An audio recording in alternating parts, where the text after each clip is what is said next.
السلام علیکم دوستو، میرا نام وقاص حسین ہے اور آپ دیکھ رہے ہیں احساس ٹی وی۔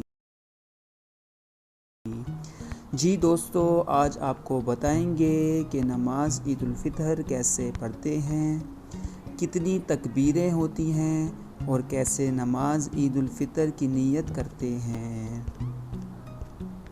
سبسکرائب کریں ہمارا یوٹیوب چینل احساس ٹی وی کو اور بیل آئیکن کو لازم پش کر دیں تاکہ ٹیکنالوجی سے ریلیٹڈ ساری چیزیں آپ کو بر وقت مل سکیں۔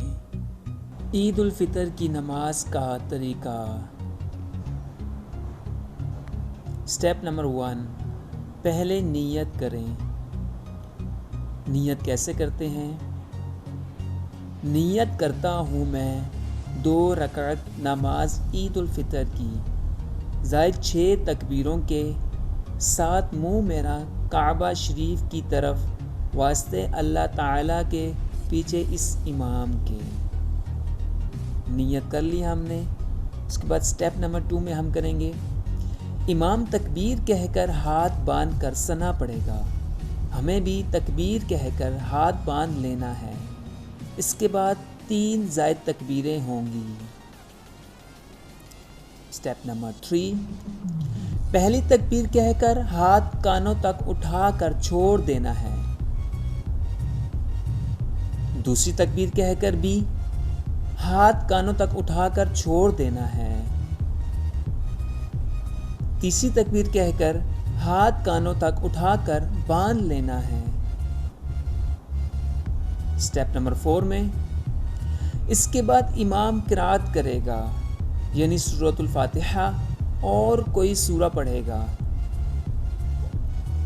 اور رکوع سجدہ کر کے پہلی رکعت مکمل ہوگی۔ سٹیپ نمبر 5 میں دوسری رکعت کے لیے اٹھتے ہی امام قرات کرے گا، یعنی سورۃ الفاتحہ اور کوئی سورہ پڑھے گا۔ اس کے بعد رکوع میں جانے سے پہلے 3 زائد تکبیریں ہوں گی۔ سٹیپ نمبر 6، پہلی تکبیر کہہ کر ہاتھ کانوں تک اٹھا کر چھوڑ دینا ہے، اسی طریقے سے دوسری تکبیر کہہ کر بھی ہاتھ کانوں تک اٹھا کر چھوڑ دینا ہے، اور تیسری تکبیر میں بھی ہاتھ کانوں تک اٹھا کر چھوڑ دینا ہے۔ سٹیپ نمبر 7، یہاں تک زائد تکبیریں مکمل ہو گئیں، اب اس کے بعد بغیر ہاتھ اٹھائے تکبیر کہہ کر رکوع میں جائیں گے۔ سٹیپ نمبر 8 اور سب سے آخری سٹیپ، اور بس آگے کی نماز دوسری نمازوں کی طرح پڑھنا ہے، پھر سلام پھیرنا ہوگی۔ نماز عید الفطر سے پہلے خوب شیئر کریں۔ اللہ عمل کی توفیق عطا فرمائے، آمین۔